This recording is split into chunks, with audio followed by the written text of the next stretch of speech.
அருட்பெரும் ஜோதி துணை. அன்பான சித்திகம் நேர்கள் அனைவருக்கும் எனது வணக்கமும் வாழ்த்துக்களும். உலகின் முதல் தாவரம் எது தெரியுமா? அதுதாங்க அருகம்புல். அருகம்புல்லை பற்றி தான் நம்ம இந்த வீடியோவில் பார்க்க போகிறோம். அருகம்புல்லுடைய சிறப்புகள் என்ன, அருகம்புல்லில் இருக்கக்கூடிய விஷத்தை எப்படி நீக்கி நம்ம பயன்படுத்தணும், யாரெல்லாம் பயன்படுத்தலாம், சாதாரணமாக அருகம்புல்லை எப்படிலாம் பயன்படுத்த முடியும், யோகிகள் எந்த நேரத்தில் அருகம்புல்லை பயன்படுத்தணும், மூலிகை பானம் செஞ்சு குடிக்க விரும்புகிறவங்க எப்படி அதை பயன்படுத்தலாம், ரசாயன மருந்துகள் சாப்பிட்டு உடம்பு பாதிக்கப்பட்டவங்க எப்படி பயன்படுத்தணும், நாய் கடித்து அந்த விஷம் உடம்புலேருந்து நீங்கணும்னா அதுக்கு எப்படி அருகம்புல்லை பயன்படுத்தணும், பாம்பு கடிப்பட்டவர்கள் அருகம்புல்லை எப்படி அவசர காலத்துக்கு பயன்படுத்தணும், இப்படி பல ரகசியமான அபூர்வ விஷயங்களை இந்த வீடியோவில் நம்ம பார்க்க போகிறோம். முதல்ல அருகம்புல்லுடைய சிறப்புகள் என்னன்னு பார்க்கலாம். நம்ம பொதுவாக பார்த்திங்கன்னா எந்த சுப நிகழ்ச்சியாக இருந்தாலும் தமிழகத்தில் பசும் சாணியில் ஒரு பிள்ளையார் பிடிச்சி வச்சு அந்த விழாவை தொடங்குவது நம்மளுடைய வழக்கம். அப்போது நம்முடைய முன்னோர்கள் ஏன் அப்படி செஞ்சாங்க? மூல கணபதி, எந்த விஷயமாக இருந்தாலும் இறைவனை கணபதியை வணங்கிட்டு தொடங்கிறது அவங்களுடைய பழக்கம். அப்போ அவங்க என்ன செய்வாங்க அப்படின்னு சொன்னால், சாதாரணமாக ஒரு சாணத்தை எடுத்து நம்ம வச்சோம் அப்படின்னு சொன்னால் அதில் பூச்சி வந்துடும். ஆனால் அந்த சாணத்தில் ஒரு பிள்ளையார் பிடிச்சி வச்சு அதில் அருகம்புல்லை சொருகி வைத்தோ இல்லை அதோட சாணத்தோட அருகம்புல்லை கலந்து பிள்ளையார் பிடிச்சி வச்சாங்கன்னா அதில் பூச்சி வராது. இப்போ நம்ம தெரிஞ்சுக்க வேண்டிய விஷயம் என்னென்னா, அருகம்புல் சாணத்தோடு கலக்கும்போது அது கெட்டு போகாத நிலைக்கு போகிறது.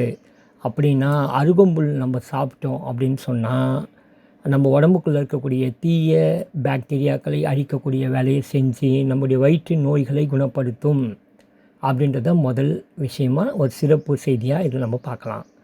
அடுத்ததாக பார்த்திங்கன்னா, அருகம்புல்லை எப்படி நம்ம பயன்படுத்தணும் இதுக்கு போகலாம். அருகம்புல்லை நம்ம பொதுவாக பார்த்திங்கன்னா, அதாவது சுக்குக்கு புறம் நஞ்சு அப்படின்னு சொல்லுவாங்க, தோலை சீவிட்டு நம்ம பயன்படுத்துவோம். அதே மாதிரி அருகம்புல்லை வந்து பார்த்திங்கன்னா கணுவை நீக்கிட்டு பயன்படுத்தணும். அணுக்களில் பார்த்திங்கன்னா ஜாயின்ட்ஸ் இருக்கும், அந்த கணுவை நம்ம கட் பண்ணி எடுத்துடணும். இதனால தான் பார்த்திங்கன்னா அருகம்புல் தூய்மை அடைஞ்சி நமக்கு நல்ல முழு பயனை கொடுக்கும். அருகம்புல் பார்த்திங்கன்னா வேர் விட்டு வேகம் வளரக்கூடிய இயல்பு உடையது. அதுதான் நம்ம முன்னோர்கள் சொல்லுவாங்க, ஆள் போல் தழைத்து அருகு போல் வேரோடி அப்படின்னு சொல்லுவாங்க. இந்த அருகம்புல் பார்த்திங்கனாக்கா அந்த அளவுக்கு ஒரு சிறப்பாக மணமக்கள் வாழ்த்துறதுக்காக பயன்பட்ட ஒரு அற்புதமான ஒரு மூலிகை. இந்த அருகம்புல்லில் இருக்கக்கூடிய கணுக்களை வெட்டி நீக்கிறது தான் நம்ம இந்த விஷபாகத்தை நீக்கக்கூடிய முறை. சரி, அதுக்கு அடுத்தது பார்த்திங்கன்னா, பொதுவாக அருகம்புல்லை நம்ம எப்படி பயன்படுத்தணும்னா, அதை எடுத்து கழுவிட்டு கணுவெல்லாம் நீக்கிட்டு சிறு துண்டுகளாக்கிட்டு தண்ணி விட்டு அதில் 2ல் 1 பாகமாக அந்த தண்ணியை குறைச்சி, அதாவது காய்ச்சும் போது குறையும், காய்ச்சி அதில் தேன் இல்லைன்னா பனங்கள் கண்டு போட்டு கஷாயம் நம்ம பருகி வந்தால் அருகம்புல்லில் இருக்கக்கூடிய அனைத்து சத்துக்களும் நமக்கு கிடைக்கும். அது இல்லாமல் நம்ம பச்சையாகவும் அருகம்புல்லை சாராக குடிக்கலாம். அது எப்படி பண்ணலாம் அப்படின்றத இப்போ நம்ம பார்ப்போம். நம்ம ஏற்கனவே சொன்ன மாதிரி அருகம்புல்லை கணுவை நீக்கி அதை கழுவி சுத்தம் செய்து அதை பாத்திரத்தில் போட்டு சிறு துண்டுகளாக்கி பாத்திரத்தில் போட்டு இரவில் தண்ணீரில் ஊற வைத்து விடுங்கள். மறுநாள் காலையில் நம்ம பார்த்திங்கன்னா அந்த தண்ணியோடு எடுத்து மிக்சியில் ஊற்றி அந்த அருகம்புல்லையும் போட்டு ஒரு அடி அடிச்சுட்டு எடுத்து வடிகட்டி குடிக்கலாம். இல்லை என்கிட்ட அம்மி இருக்குது அப்படின்னு சொல்கிறாங்களா இருந்தால் அம்மியில் கல்லில் போட்டு நல்லா அரைச்சி சாறு பிழிஞ்சு எடுத்துக்கலாம். இதை காலையில் நம்ம மேலும் அது கூட தண்ணியை ஊற்றி குடிக்கலாம். இது கூட நம்ம மிளகு சீரகம் ஆட் பண்ணி அரைச்சோம் லேசாக கொஞ்சம் அந்த சுவைக்காக நல்லாயிருக்கும். இன்னும் வேணும்னா கூட இந்துப்பு, வறுத்த இந்துப்பு கொஞ்சமாக சேர்த்துக்கலாம், அப்போ சுவை நல்லாயிருக்கும் உங்களுக்கு. ஸோ இது கூட பனங்கள் கொண்டும் நம்ம சேர்த்து குடிக்கலாம். இது இயற்கையாக நம்ம ரொம்ப திக்காக குடிக்காமல் நல்ல தண்ணி நிறைய ஊற்றி ஆட்டி ஒரு 4 பேர் கொடுத்துட்டு நம்மளை குடித்தோம் அப்படின்னா வயிற்றுக்கு அவ்வளோ ஒரு அற்புதமான ஒரு நன்மை தரக்கூடிய ஒரு சிறந்த ஒரு மூலிகை பானம்னு இதை சொல்லலாம். சரி, ஓகே. இப்போ அருகம்புல்லை வேறு எப்படிலாம் பயன்படுத்தலாம் பார்க்கலாம். அருகம்புல்லை நம்ம பார்த்திங்கன்னா கண்ணில் ஏற்படக்கூடிய எரிச்சல் நோய்கள் இதுக்கெல்லாம் அருகம்புல்லை நல்லா கழுவிட்டு அரைச்சி சாறு எடுத்து அந்த சாறை கண்ணில் டைரெக்டாக விடலாம். நம்ம தண்ணி கலக்காமல் அரைச்சி பிழியணும். எப்பயுமே பார்த்திங்கன்னா தண்ணியில் கிருமிகள் இருக்கலாம், ஆனால் அருகம்புல்லை டைரெக்டாக அரைச்சி பிழியும் போது அந்த சாறில் கிருமி இருக்காது. ஆனால் கழுவிட்டு அந்த நீர் காஞ்ச ஒன்று எடுத்து நம்ம அரைச்சி பிழிஞ்சு கண்ணில் விடலாம். இது கண்களுக்கு சக்தி தரக்கூடிய ஒரு முறை, கண்களின் நோய்களை நீக்கக்கூடிய ஒரு முறை. சித்தர்கள் பாடலில் பார்த்திங்கன்னா அகத்தியர் ரொம்ப அழகாக சொல்லுவார். அருகம்புல் வாத பித்த ஐயமோடீலை சிறுக அறுக்கும் இன்னும் செப்ப அறிவு தரும் கண்ணோய் ஆடுதலை நோய் கண்புகை இரத்த பித்தம் உன்னோய் ஒழிக்கும் முறை அப்படின்னு அகத்தியர் குணப்பாடம் நம்மளுக்கு சொல்லுது.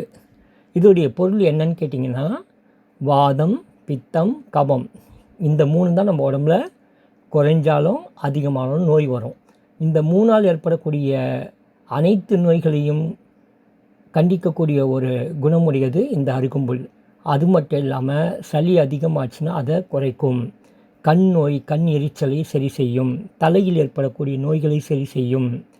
குருதி அழல் அப்படின்னு சொன்னால் இரத்த பித்தம், அதாவது வந்து பார்த்திங்கன்னா இப்போ ஹை பிபி நம்ம சொல்கிறோம் இல்லையா, அந்த நோய். அதுக்கப்புறமா வந்து பார்த்திங்கன்னா மருந்துகளால் ஏற்படக்கூடிய நம்ம உடம்புல ஏற்படக்கூடிய வெப்பம், இது எல்லாத்தையுமே வந்து நம்ம உடம்புலேருந்து நீக்கி நம்ம உடம்பு ஆரோக்கியமாக மாற்றக்கூடியது அப்படின்னு அகத்தியர் இந்த பாடலில் சொல்கிறாரு. அடிபட்டு சில நேரங்களில் ரத்தம் வரும். அந்த ரத்தத்தை காயத்தில் ஏற்படக்கூடிய ரத்தத்தை நிறுத்துவதற்காக நம்ம வந்து அருகம்புல் சாரம் மேலே தடவினோம்னா ரத்தம் நின்றுடும். அதே போல் சில தோல் நோய்கள்லேயும் நம்ம வந்து அருகம்புல் கூட மஞ்சள் சேர்த்து அரைத்து மேலே தடவிட்டே வந்தோம்னாக்கா அந்த தோல் நோய்கள் சரியாகும். அது மாதிரி பார்த்திங்கன்னா இந்த யோக இது செய்கிறவங்க, யோக பயிற்சி செய்கிறவங்க பார்த்திங்கன்னா தொடர்ந்து அதிகமான தியானத்தில் ஈடுபடுறவங்க, பல கடினமான யோகாசனம் செய்கிறவங்க, இவங்களுக்கெல்லாம் பார்த்திங்கன்னா குண்டலினி பயிற்சி செய்கிறவங்க, இவங்களாம் உஷ்ணம் அதிகமாகும் உடம்புல. அந்த மாதிரி காலங்களில் வந்து சித்தர்கள் என்ன சொல்கிறாங்கன்னா, அருகம்புல்லை குடிநீர் செய்து, அதாவது கஷாயத்தை நம்ம குடிநீர்னு சொல்கிறோம், குடிநீர் செய்து அதோட சீரகம் பசுவெண்ணெய் கலந்து குடிக்க வேண்டும். இல்லைன்னா நீங்கள் வந்து அருகம்புல் போடும்போதே நம்ம சீரகத்தை கலந்து கொதிக்க வச்சுட்டு சூடாக இருக்கும்போது பசுவெண்ணெய் கலந்து சேர்த்து நம்ம குடிக்கலாம். இதனால் பார்த்திங்கன்னா உடலுடைய சூடு தனியும், அவங்க தியான பயிற்சி செய்யறதுக்கு இலகுவாக இருக்கும்னு சொல்லிட்டு சித்தர்கள் சொல்லியிருக்காங்க. அதே மாதிரி பார்த்திங்கன்னா கடையில் நம்ம போய் ஒரு சத்து பானம் நம்ம வாங்குகிறோம். பல நல்ல பெரிய பெரிய கம்பெனிங்கெலாம் வந்திருக்கு இப்போது. இருந்தாலும் அந்த அதிகமாக பணம் கொடுத்து நம்ம சத்து பானங்கள் வாங்கி குடிக்க வேண்டிய அவசியம் இல்லை. அந்த சத்து பானங்களை விட 10 மடங்கு விலை மதிப்பு மிக்க அதிக சத்து தரக்கூடிய, எந்த ப்ரிசர்வேட்டிவும் இல்லாத, இயற்கையான சக்தியை கொடுக்கக்கூடிய, இயற்கையான தாது உப்புக்களை கொடுக்கக்கூடிய மிக உயர்ந்த ஒரு பொருள் அருகம்புல் சாறு. அற்புதமான ஒரு பானம் இது. இது எப்படி நம்ம பண்ணலாம் அப்படின்றத நம்ம பார்க்கலாம். ஏற்கனவே நம்ம சொன்ன மாதிரி குடிநீர் செஞ்சு நம்ம குடிக்கலாம். பச்சையாகவும் நம்ம அதை அரைச்சி குடிக்கலாம். அருகன் வேரினுடைய கணுவை போக்கி ஒரு 10 கிராம் எடுத்துக்கோங்க.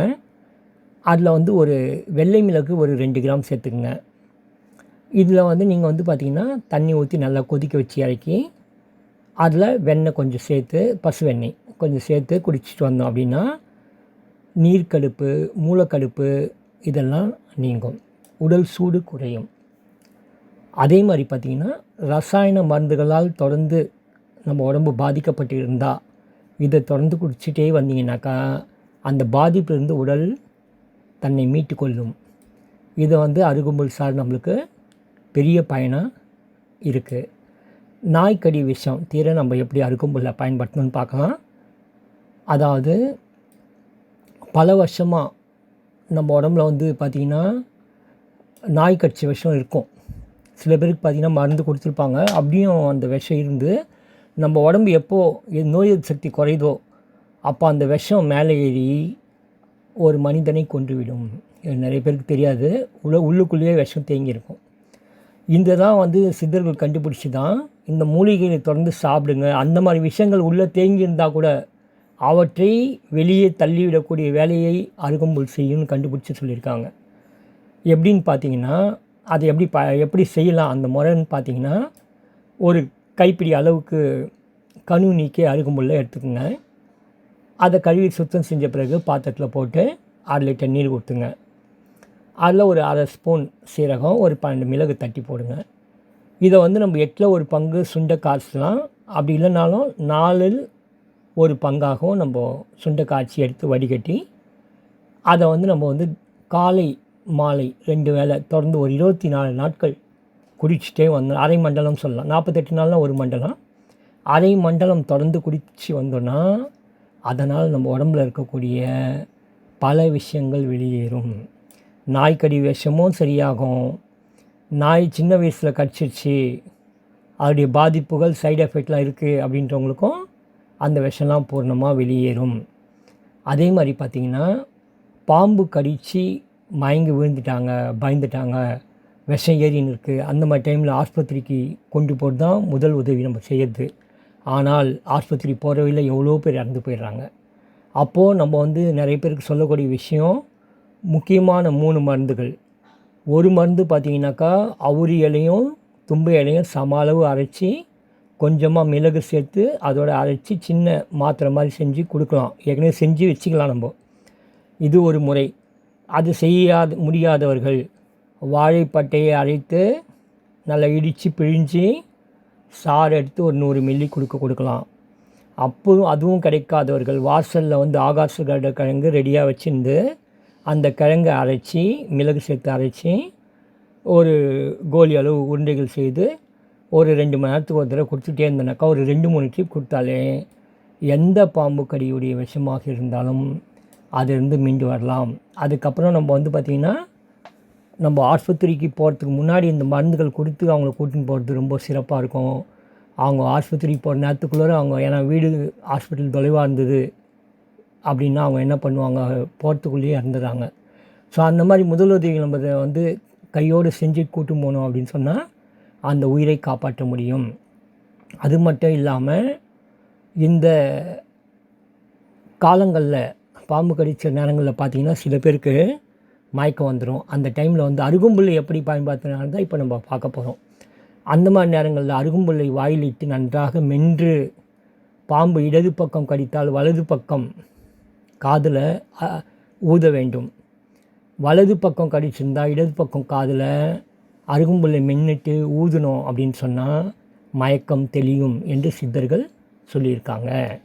இதை நம்ம அவசர காலத்துக்கு இந்த வழியை பின்பற்றி இந்த மருந்தும் கொடுத்து நம்ம கூட்டிகிட்டு போகிறோம் அப்படின்னு சொன்னால் 100% இந்த கடி விஷத்திலிருந்து நம்ம காப்பாற்றுறதுக்கான வழிகள் பிறக்கும். இப்படி தான் நம்ம அவேர்னஸாக இருந்தோன்னா எல்லா நோய்கள்லேருந்தும் நம்ம தப்பிச்சுக்கலாம். அவசர காலங்களில், ஆபத்தான காலங்களில் எப்படி நம்மளை காப்பாற்றிக்கணுன்னு நம்ம தான் முயற்சி செய்யணும். சரி, கிருபானந்த வாரியார் அருகம்புல்லை எப்படி பயன்படுத்தினார் அப்படின்னா, டெய்லி அருகம்புல் சாறை நிறைய தண்ணி ஊற்றி குடிக்கிறத அவர் வழக்கமாக வச்சுருந்துருக்காரு. ஏன்னா சித்தர்கள் பாடல்லையே பாருங்கள், அறிவு பிரகாசம் தரும் அருகம்புல்னு தான் சொல்லுவாங்க. ஸோ இவர் கடைசி காலம் வரையும் பார்த்திங்கன்னா நல்ல ஞாபக சக்தியும் மன தெளிவோடையும் வாழ்ந்தார் கிருபானந்த வாரியார். அவர் டெய்லி இந்த அருகம்புல்லை தான் சாராக்கி குடிச்சுன்னு வந்தான்றது பல பேருக்கு தெரியாது. அதே மாதிரி பார்த்திங்கன்னா இரத்தத்தில் ஏற்படக்கூடிய புற்றுநோய்க்கு மிக சிறந்த கட்டுப்படுத்தும் மருந்தாக இந்த அருகம்புல் இருக்குன்னு ஆராய்ச்சியாளர்கள் சொல்லியிருக்காங்க. இது இன்னும் நிறைய பேர் உலக அளவில் ஆய்வு பண்ணிகிட்டு இருக்காங்க. அதே போல் சர்க்கரை நோயை கட்டுப்படுத்தவும், உடல் சீரை அதாவது உடலின் வெப்ப நிலையை சீராக வைத்திருக்கவும், வாத பித்த கபம் இவை 3ஐயும் சீராக வைத்துக்கொள்ளவும், நோய் எதிர்ப்பு சக்தி அதிகரிக்கவும், இரத்த அழுத்தத்தை நார்மலாக்கவும் அதாவது சமப்படுத்தவும் நம்ம அருகம்புல்லை பயன்படுத்துறது எளிமையான வழியாகும். ஏன்னா நம்மளுக்கு இலவசமாக கிடைக்குதுன்றதுக்காக நம்ம அதை மதிக்காமல் இருக்கோம். அது அருகம்புல் இனம் பார்க்கணும். அருகம்புல் மாதிரியே இருக்கும் நிறைய புல், அதை எடுத்து செஞ்சிடாதீங்க தயவுசெய்து. நன்றாக அருகம்புல் தெரிஞ்சவங்ககிட்ட, நீங்கள் பிள்ளையார் கோயில் வாசலில் கூட பார்த்தீங்கன்னா அருகம்புல்னு விற்பாங்க. அதில் பாதிக்கு மேலே டூப்ளிகேட் தான். அதனால் அதெல்லாம் அருகம்புல் வாங்கி பயன்படுத்திடாதீங்க. நல்லா அருகம்புல் இதுதான்றது தெரிஞ்சவங்ககிட்ட போய் நீங்கள் கேட்டு தெரிஞ்சு அதுக்கப்புறம் பயன்படுத்துங்க.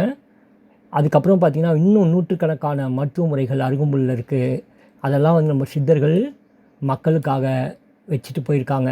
அதை ஆய்வு செஞ்சு மக்களிடம் கொண்டு போய் சேர்க்க வேண்டும். குழந்தை முதல் பெரியவர் வரைய எல்லாருமே அருகம்புல்லை குடிநீர் ஆகிட்டு பருகி வந்தோன்னா நம்ம உடம்புக்கு மிகவும் நன்மை செய்யக்கூடியது. ஆதி மூலி அருகம்புல்லின் முக்கியமான ரகசியங்கள் அனைத்து மக்களும் பயன்படுத்த வேண்டும் என்பதே எனது இந்த பதிவினுடைய நோக்கமாகும். மீண்டும் அடுத்த பதிவில் சந்திப்போம். வாழ்க அருளுடன். நன்றி, வணக்கம்.